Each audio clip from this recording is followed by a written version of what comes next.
hawk, its engine howling like thunder. Japanese pilots used to laugh when they first saw that shape.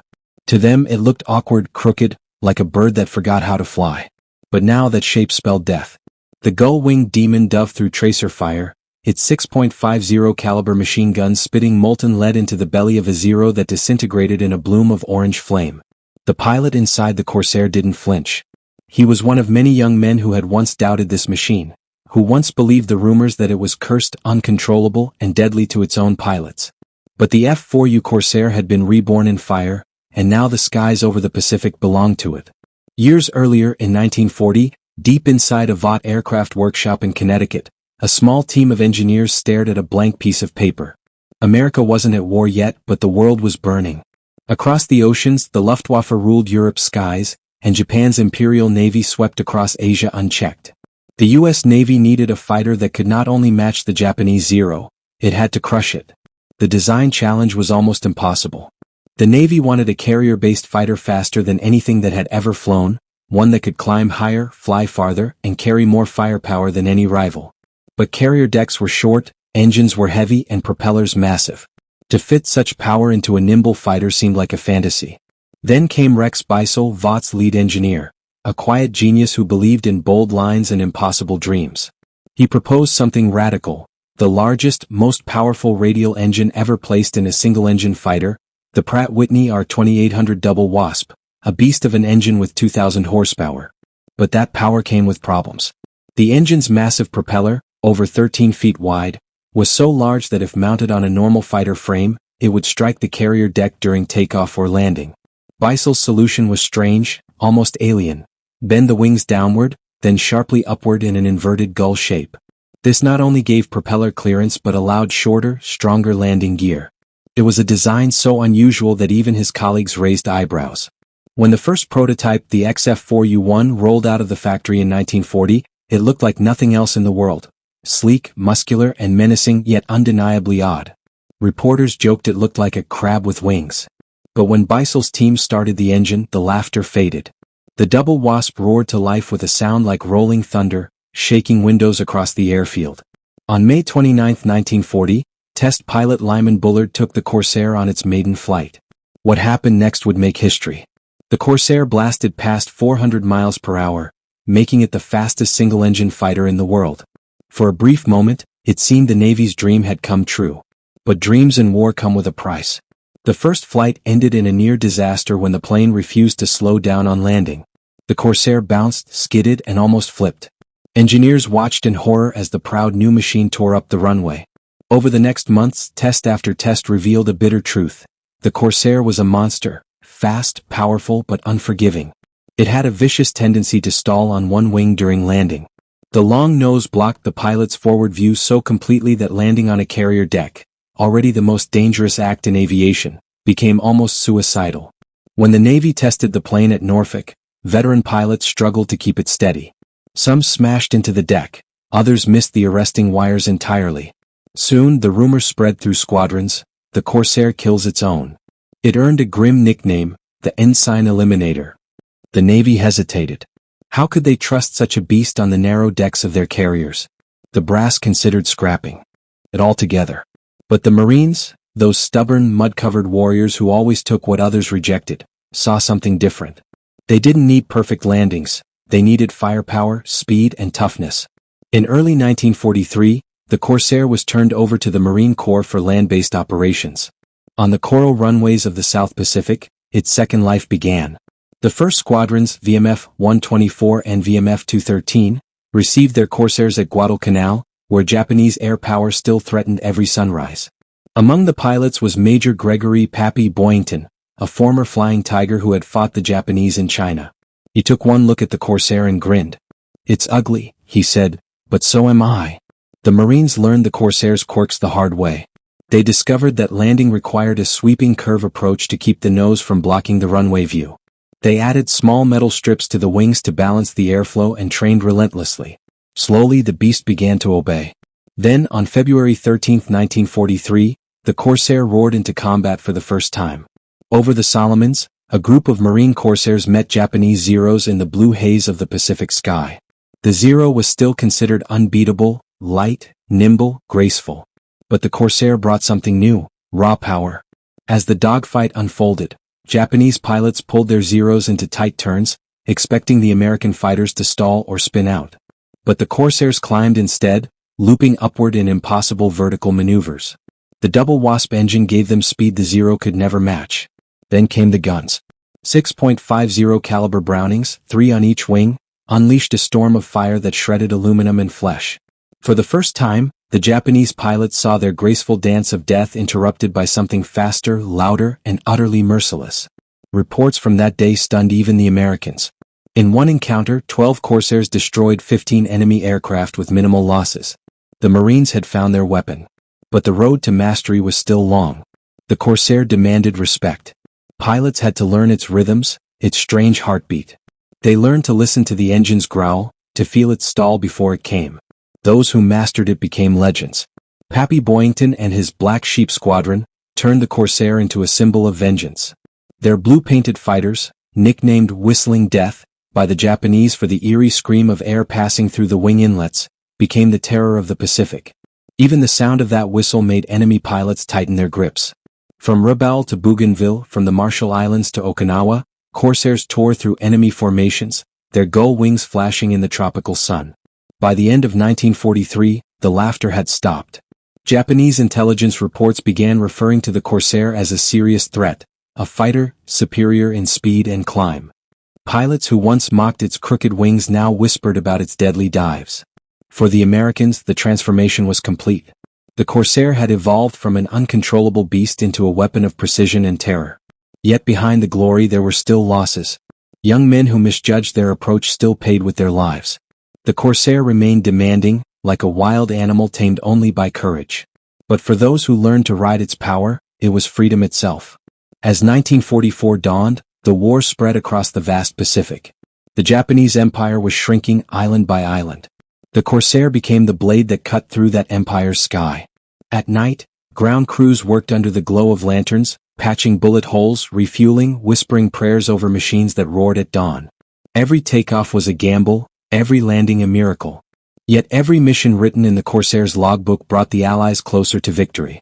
In the end, what began as an engineer's impossible dream became one of the greatest fighters of the Second World War. And though the Japanese pilots had once mocked its strange gull wings, they came to fear the scream that followed them through clouds and smoke, the scream of a Corsair diving from the heavens, wings curved like vengeance itself. By the summer of 1944, the Pacific was no longer a quiet blue sea dotted with islands, it had become a graveyard of steel and smoke. The F4U Corsair, once a controversial experiment, now ruled the skies above it. On the cracked coral runways of Bougainville, Espiritu Santo, and Tarawa, rows of dark blue fighters shimmered under the tropical sun, their wings folded like sleeping birds. The mechanics worked in silence, soaked in sweat, their hands slick with oil and salt. They knew each plane like a living thing, its temper, its scars, the way its engine coughed before takeoff. The pilots who flew them were young, many barely 20, their faces burned by wind and fear. They carried good luck charms, photos of girls back home, and a secret understanding, every mission could be their last. The Japanese pilots, once masters of the sky, now faced a new kind of enemy, faster, heavier, and ruthless. The Zero, elegant and agile, had ruled through grace, the Corsair ruled through raw power. When the two met, it was no longer a dance but a storm. In the morning heat, the Marines would climb into their cockpits, slide the canopies shut, and listen to the double Wasp awaken like a dragon from its sleep. The propellers blurred, and the island shook.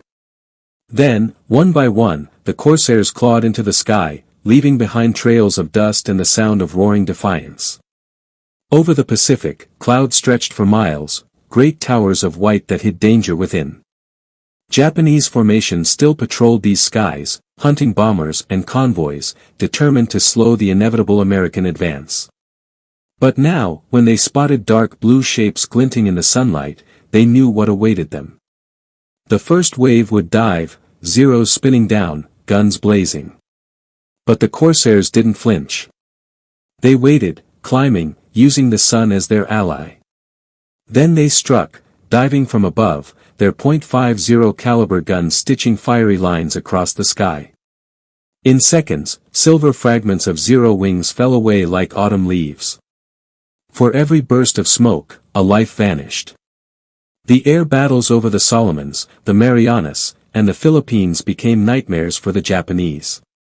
Their pilots, once revered as untouchable, now faced an enemy that could outclimb, outrun, and outfight them. Reports poured into Tokyo, enemy fighters possess tremendous speed. They attack from the sun and vanish into clouds. Our losses are severe. For the Americans, it was a cruel reversal of fortune. The same pilots who once feared the nimble Zero now hunted it with precision. Pappy Boyington's Black Sheep Squadron became legends, men who turned the Corsair into an instrument of vengeance. Boyington himself, brash and fearless, led with reckless courage. He would light a cigar before takeoff, joke with his men, then disappear into the clouds. On one mission, he shot down 3 Japanese planes in minutes, his Corsair leaving a trail of smoke and fire behind it. To his squadron, he was a hero. To the Japanese, a ghost. But even heroes fall. In January 1944, Boyington was shot down over Rabaul. The Japanese pulled him from the sea, bloodied but alive. For the next 18 months, he languished in prison camps, while his squadron kept flying, carrying his legend forward. The Corsair, meanwhile, evolved. Its flaws were tamed, its strengths amplified. Vought improved the landing gear, added better visibility, refined its aerodynamics. The Navy, once skeptical, now fully embraced the machine. Soon, Corsairs began to land on carriers, the very decks they had once been banned from. The gull-winged fighters, with their distinctive folding wings, became a familiar sight on flat-tops cutting through the Pacific. They could launch at dawn, strike at noon, and return by dusk, covering vast stretches of ocean. The Corsair's endurance and firepower made it not only a fighter but a deadly ground attacker. In island after island, they swooped low over beaches, strafing bunkers, shredding enemy positions, turning the tide for Marines below. Japanese soldiers learned to fear the distant whistle. That grew louder until it became an unholy scream. Whistling death, they called it, a name the Americans wore with grim pride. By the time the Allies reached the Marianas, the skies belonged almost entirely to the Corsair. Dogfights that once raged for hours now ended in minutes. In one mission over the Philippines, a flight of 8 Corsairs encountered nearly 20 Zeros. By the end, 15 enemy aircraft lay in the sea, the Americans returned with barely a scratch. The tide had turned completely. But behind every victory was exhaustion. The Pacific was merciless, heat, humidity, endless ocean, and loneliness that gnawed at the soul. Pilots counted missions like borrowed days. Some grew quiet, staring at the horizon after landing, their hands trembling. They knew that even the best aircraft couldn't save them from fate forever. The Corsair's cockpit became both cradle and coffin. Many who climbed and never climbed out. Yet those who did spoke of the plane with reverence. They said it could take punishment like no other, that it could bring you home even with holes in the wings and smoke in the cockpit. They trusted it, as one might trust a comrade. The bond between man and machine became sacred. One pilot, Lieutenant Ira Kepford, earned 16 victories in his Corsair, each marked by a small white skull painted under the canopy. He said the plane felt alive, like it wanted to fight. The Japanese pilots, too, began to respect it. Some even envied it. Their once proud Zero was now outdated, its light frame turning from an advantage to a death sentence. When hit by the Corsair's guns, it simply disintegrated. Japan's production struggled, its fuel reserves dwindled, and its best pilots were gone, lost in the endless churn of war. The men who replaced them were young, poorly trained, and terrified. They entered the cockpit knowing they were flying into history's jaws. The Americans, meanwhile, were refining tactics, coordinating Corsairs with bombers and carriers in devastating precision. By late 1944, during the Battle of the Philippine Sea, known as the Great Marianas Turkey Shoot, Corsairs and other American fighters annihilated Japanese air power, shooting down over 300 planes in a single day. The scale of destruction was unimaginable. For every Corsair lost, 10 Zeros burned. The once invincible Japanese Navy now fought in desperation, its skies silent except for the scream of enemy engines. Yet even victory brought little peace. The pilots of the Corsair knew they were witnessing not just triumph, but extinction. The art of dogfighting, the romantic vision of one man against another, was dying, replaced by industrial slaughter.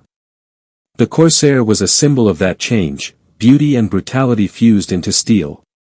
By 1945, the Corsair's story reached its peak.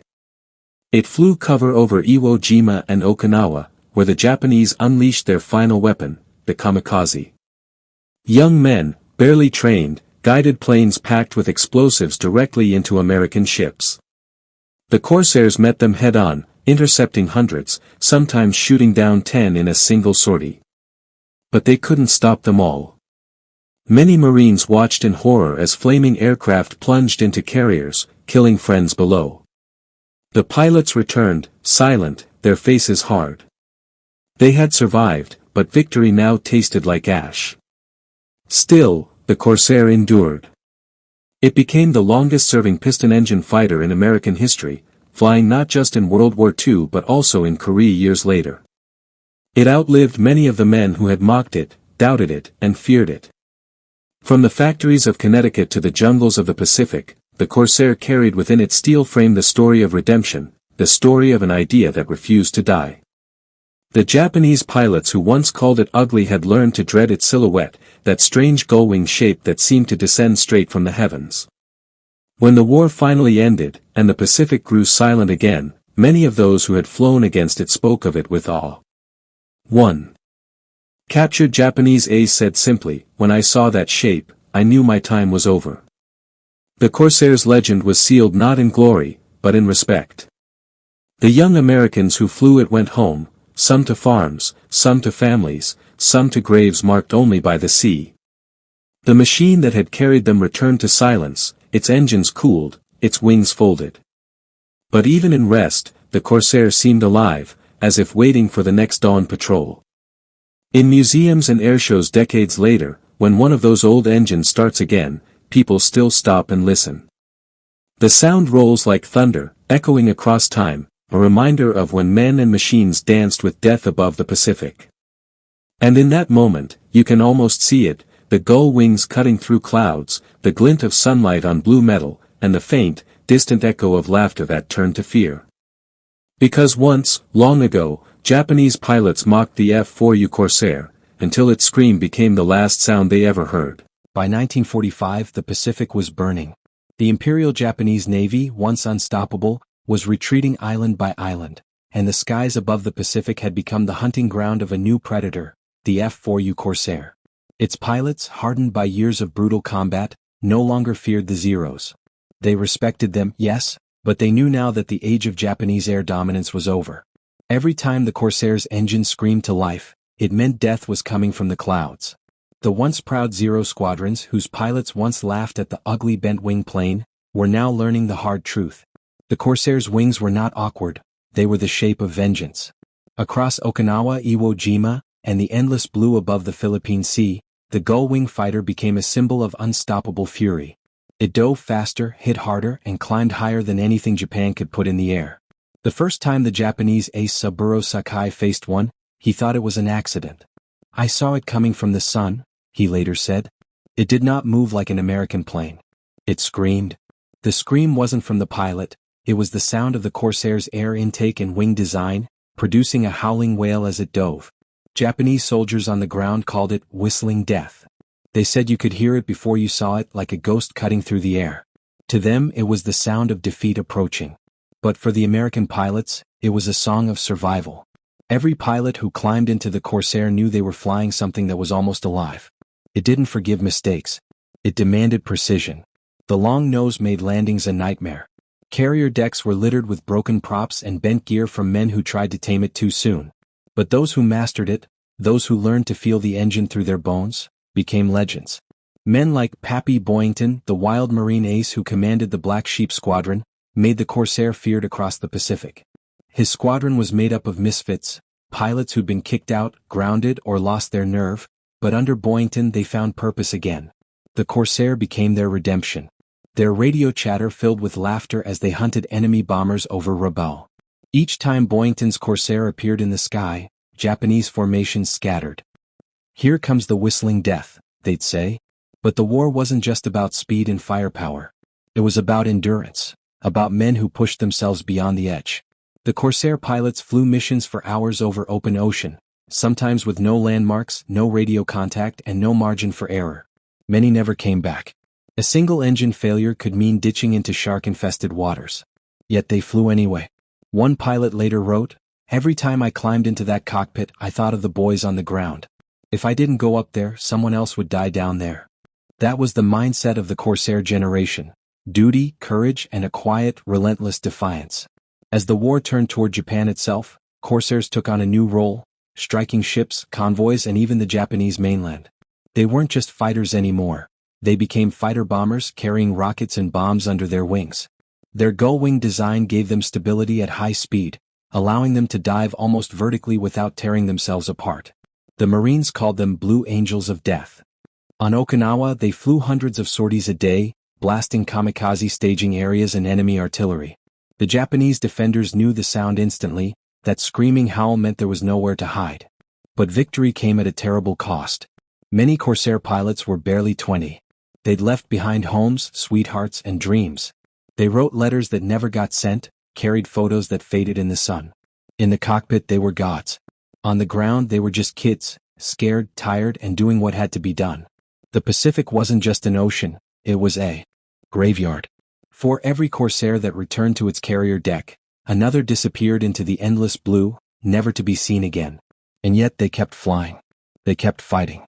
Because deep down they knew that every mission brought them one step closer to home. When Japan finally fell in August 1945, and the world exhaled for the first time in years, the Corsair's roar began to fade from the skies. The warbirds were parked, their engines silent, their wings folded for the last time. But their legacy had already been carved into history. More than 12,000 Corsairs had been built.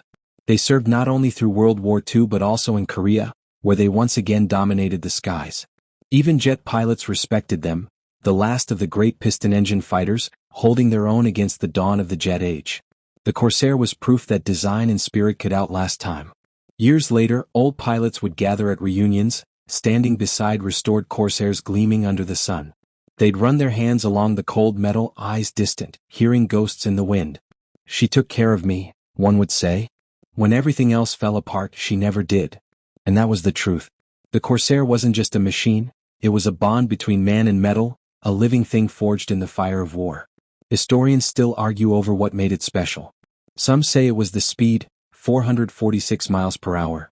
Some say it was the design, the gull wings, the massive propeller, the Pratt Whitney or 2800 engine that could drag it through the sky like a storm. But the pilots knew the real secret. It wasn't about numbers or performance. It was about heart. The Corsair had soul. It demanded everything from its pilot, and gave it back tenfold. In the ruins of Japan, when the last Zeros were dragged out of their hangars, many Japanese pilots admitted something that few had said aloud before. "We laughed at it," one said. "But it was the best plane we ever fought." That single sentence became the Corsair's epitaph. The plane that was mocked for its looks, cursed for its landings, and doubted by its own navy had become the undisputed master of the Pacific. Today, when one of those old Corsairs takes to the air at an airshow, people still stop and look up.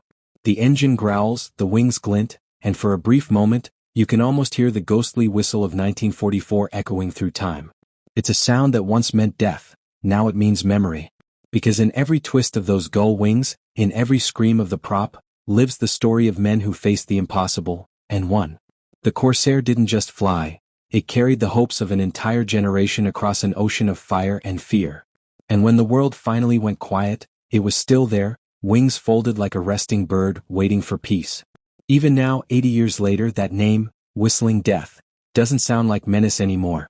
It sounds like courage. It sounds like sacrifice. It sounds like victory. And for those who remember, it's not just the story of a plane. It's the story of how belief, engineering, and raw human will can turn ridicule into legend. The Corsair began as a joke in the hangars of 1940, a monster with bent wings and a bad reputation. It ended as the angel of vengeance that ruled the Pacific. And maybe that's why history still whispers its name in reverence. Because sometimes the most powerful wings are the ones nobody believed could fly.